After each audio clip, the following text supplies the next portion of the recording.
ఖమ్మం జిల్లాలో ఇటీవల సంభవించిన వరదలపై మంత్రి తుమ్మల నాగేశ్వరరావు జిల్లా అధికారులతో సమీక్ష నిర్వహించారు. ఈ వరదలకు రూ.783 కోట్ల నష్టం జరిగినట్లు తెలిపారు. 15,196 ఇళ్లు దెబ్బతిన్నాయన్నారు.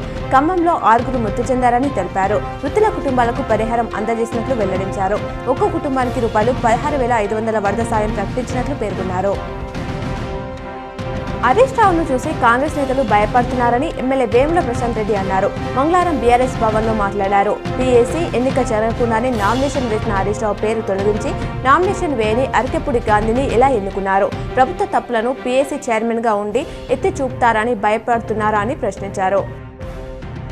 వరద బాధితుల సహాయార్థం సినీ నిర్మాతలు దిల్ రాజ్, నాగవంశీ చెరో రూ.25 లక్షలు తెలంగాణ సీఎం రేవంత్ కు అందించారు. ఇక నిర్మాణ సంస్థ మెగా గ్రూప్ తెలంగాణకు, ఏపీకి చెరో రూ.5 కోట్లు విరాళం ఇచ్చింది.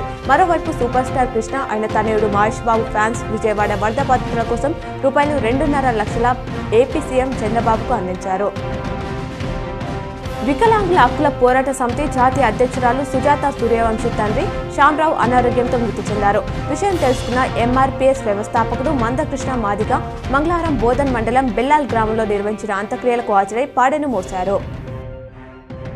అమెరికా పర్యటనలో ఉన్న ఏఐసీసీ అగ్రనేత రాహుల్ గాంధీని Karnataka deputy CM DK Shivakumar కలుసుకున్నారు. వీరిద్దరూ ఆప్యాయంగా మాట్లాడుకుంటూ కనిపించారు. కాగా వ్యక్తిగత పర్యటన నిమిత్తం డీకే తన భార్య ఉషాతో కలిసి యుఎస్ వెళ్లారు. మరోవైపు భారతీయ అమెరికన్లు విద్యార్థులను కలిసేందుకు రాహుల్ గాంధీ అక్కడికి వెళ్లారు. ఈ క్రమంలో వీరిద్దరూ వాషింగ్టన్ డీసీలో కలిశారు. నిజామాబాద్ జిల్లాలో మంగళవారం నమోదైన వర్షపాతం వివరాలను వాతావరణ శాఖ అధికారులు వెల్లడించారు.